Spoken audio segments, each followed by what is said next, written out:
A paz do Senhor, irmãos, nós vamos tratar da lição número 4 do livro de Oséias. E como nós bem sabemos, o livro de Oséias é um livro complexo, porque para você compreender a mensagem de Oséias, nós temos que olhar para a vida de Oséias. E Deus diz para Oséias que ele deveria contrair um casamento com a filha, com a Gomer, que era o que os teólogos chamam de prostituta cultual.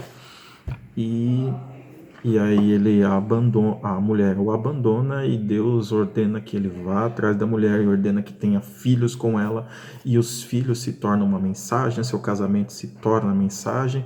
Então tem alguns pontos interessantes, porque o próprio Oséias sente no coração aquilo que Deus sente em relação ao povo. É tremendo isso. E Deus, ao transmitir a mensagem que Oséias deveria transmitir ao povo, Oséias compreendia bem porque ele vivia os sentimentos de Deus na própria carne. É forte, né?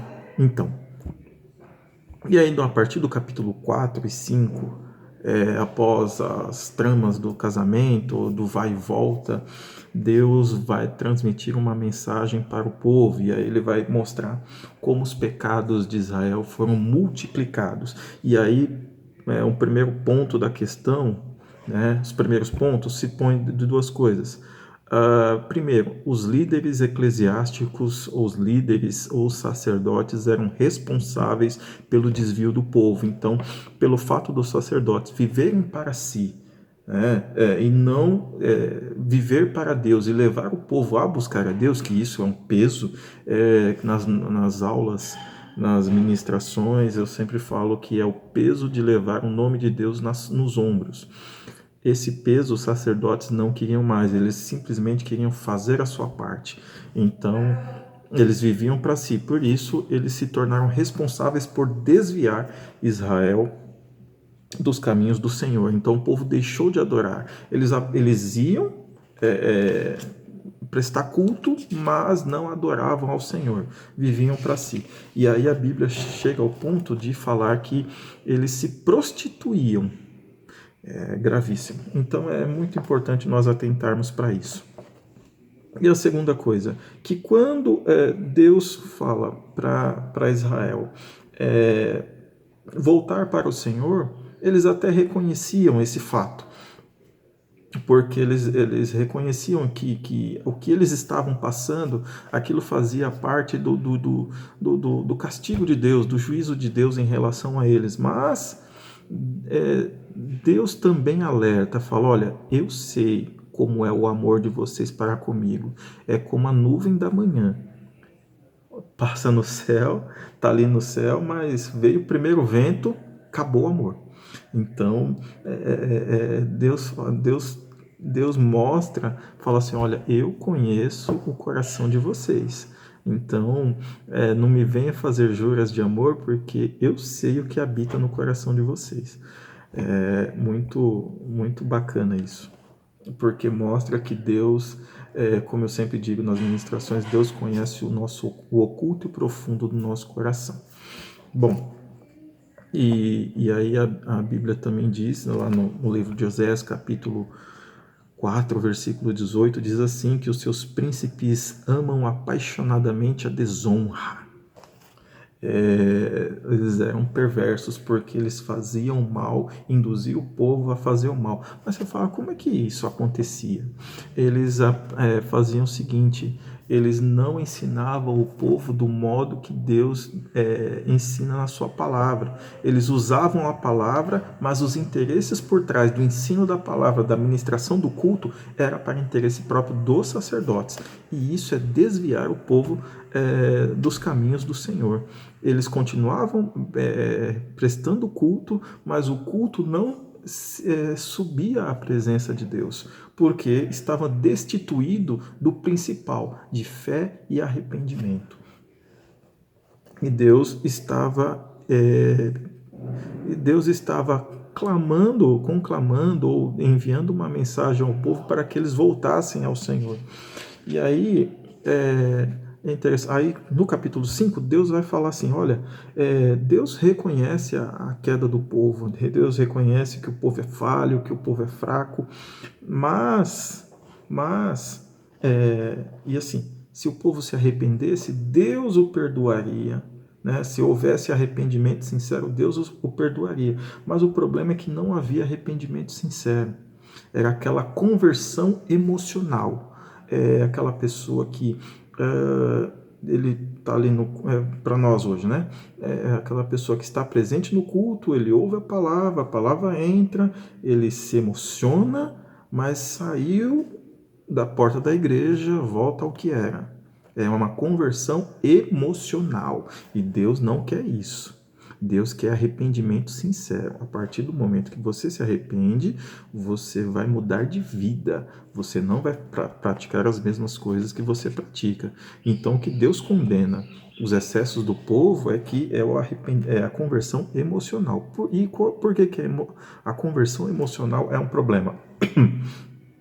Porque você para um tempo, aí quando volta você quer abraçar o mundo com as duas mãos.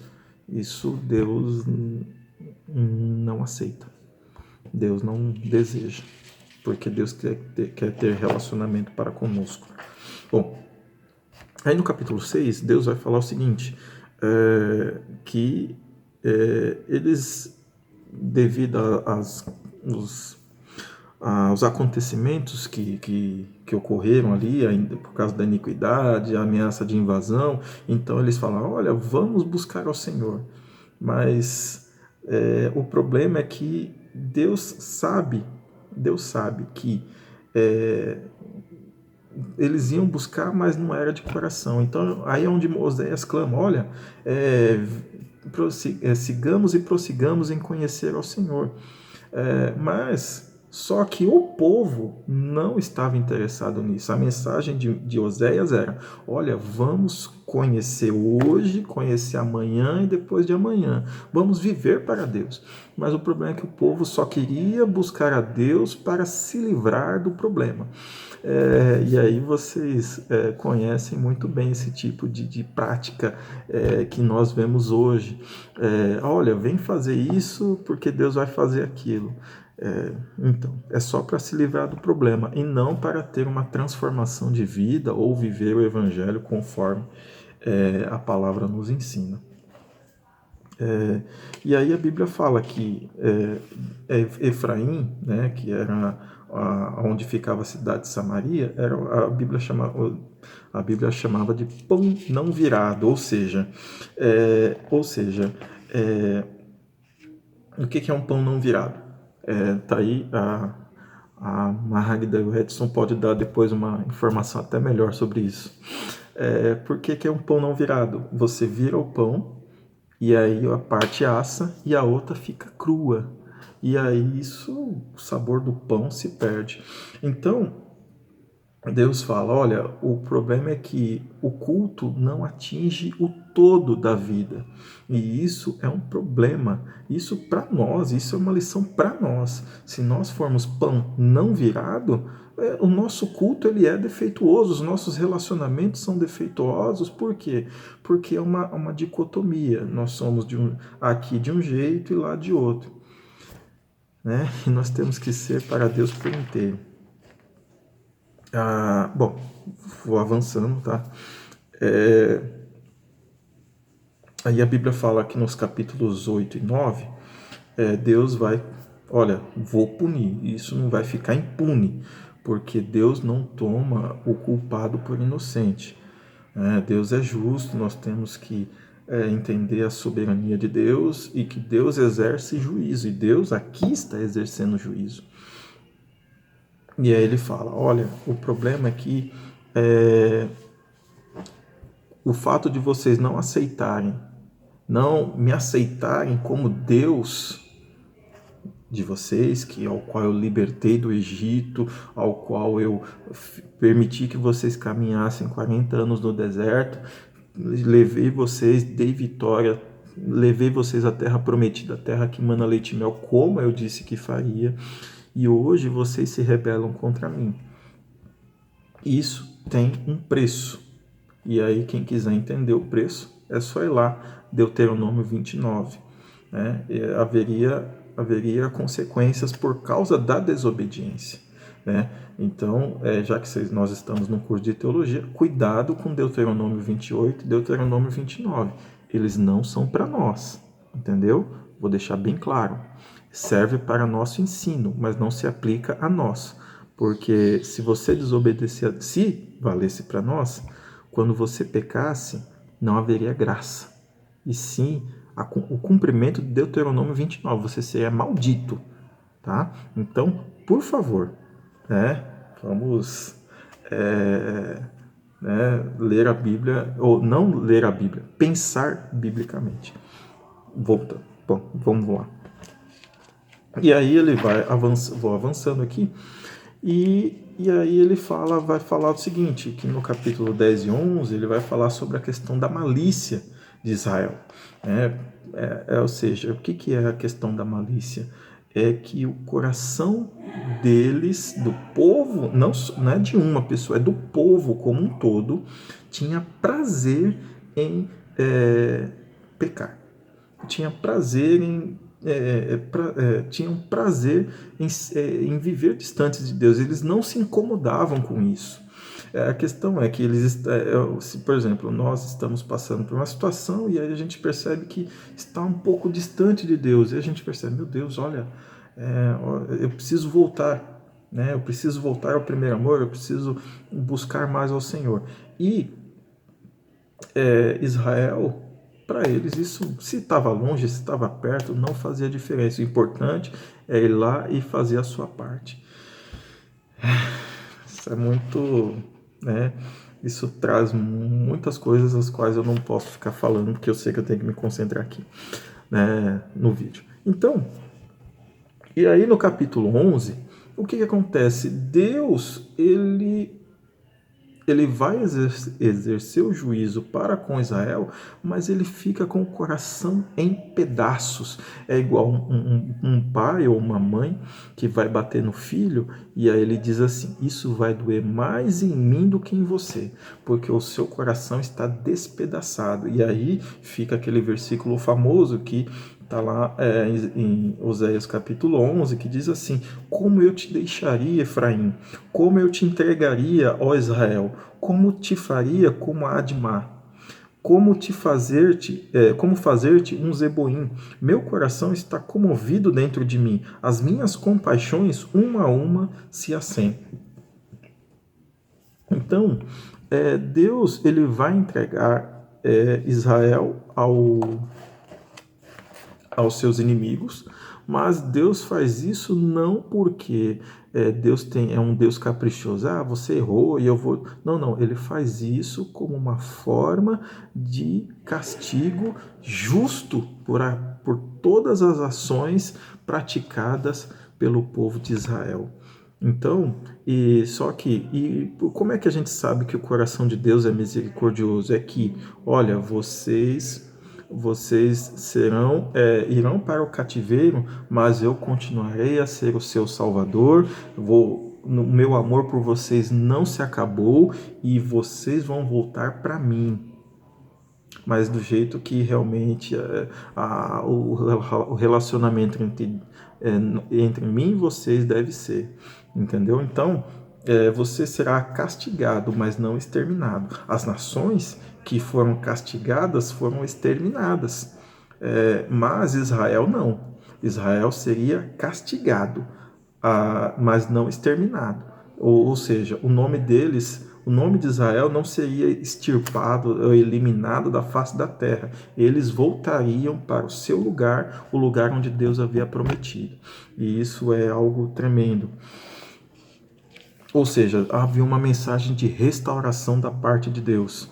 E Oséias, quando termina a sua mensagem, ele vai falar sobre a questão da aliança de Deus com o seu povo.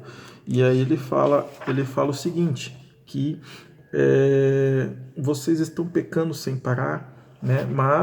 E eu sei que quando nós sabemos na nossa prática que quando cada vez mais que a gente tem prazer no pecado, mais distante nós ficamos de Deus. E aí isso também traz a ira de Deus, né, sobre a vida do pecador. No caso, Israel, tá? Aqui, ó. Não estou falando de igreja, eu estou falando da nação de Israel. Então, isso trouxe a ira de Deus sobre Israel, né? Mas também a promessa da restauração. E a Bíblia fala que às vezes que alguns podem questionar, puxa vida, mas por que que Deus castigou Israel, né? Por que que Deus fez isso? Por que que Deus permitiu isso? Só uma coisa, às vezes você vai questionar, né? Então, o que que Deus fala para terminar o livro? Deus vai falar assim: então vamos examinar as coisas como elas são, não do jeito que você acha que tem que ser. E aí o profeta diz assim: quem é sábio entenda estas coisas, quem é prudente que as saiba, porque os caminhos do Senhor são retos e os justos andarão neles, mas os transgressores neles cairão. Então, e isso mostra uma coisa, porque às vezes nós questionamos a Deus por certas coisas, mas nós não paramos para analisar as coisas do ponto de vista de Deus. E nós temos que fazer isso, porque isso é fundamental, fundamental para nós entendermos se o que nós, muitas vezes, as pessoas estão passando no seu relacionamento com Deus, tem mais a ver com a injustiça de Deus, ou se Deus tem um propósito em todas as coisas. Vamos lá. Então aí o questionário da lição fala assim, a cenela alternativa correta, ele vai falar assim, Oséias, a questão 4.01, diz assim: Oséias registra que os responsáveis pelo desvio espiritual do povo eram quem? Os líderes eclesiásticos ou sacerdotes. A insubordinação de Israel foi por quê? Por causa de que deixaram de adorar ao Senhor. Lá na questão 2, fala assim: marque C para certo e E para errado. 4.03. Judá reconhece que Deus o tem ferido e revela a vontade de se voltar para ele, que lhe responde: o vosso amor é como a nuvem da manhã, que cedo passa. Isso está em Oséias 6:4. Então a questão está certa. Questão 4.4. Oséias mostra-se tranquilo quanto à situação da casa de Israel, bem como a de Judá. Não é verdade. O profeta estava aflito, né? Porque o fato dele, Deus o comissionar a contrair um casamento e viver e pregar a mensagem do jeito que ele pregou acerca do amor de Deus do ponto de vista do próprio Senhor, isso mostra que a situação não estava tranquila. O clamor do povo ao Senhor, a questão 4.05. O clamor do povo ao Senhor: nós, Israel, te conhecemos, partiu de corações sinceros? Não, porque isso responde lá primeiro, o Deus dizendo: o seu amor é como a nuvem da manhã. Primeiro vento, acabou. 6. Como resultado de tanta obediência, como resultado de tanta desobediência do seu povo, Deus decidiu devolvê-lo à escravidão do Egito. A maioria, contudo, seria capturada pelos assírios. Correto. Quando a Síria levou Israel cativo, o povo levou o bezerro de ouro como presente para o rei assírio? Correto. A idolatria de Israel a Baal lhe enfraqueceu espiritualmente, de tal forma que o povo era considerado espiritualmente morto? Sim. Se você quiser um paralelo, é a igreja de Sardes. Tem nome de que está vivo, mas está morto, espiritualmente falando. Oséias reconhece a analogia ao descrever uma teimosia de Israel em rejeitar... questão 9. Oséias reconhece uma analogia... Oséias recorre a uma analogia ao descrever a teimosia de Israel em rejeitar a liberdade que lhe era apresentada, um bebê obstinado que, chegada a hora de nascer, não quer sair da madre. Correto, certo. E Israel insistiu na idolatria e no adultério. Por isso, depois de muito o exortar para que se arrependesse, Deus o castigou, entregando nas mãos de potências estrangeiras e vis. Também está correto. E assim nós encerramos a lição número 4. Deus abençoe.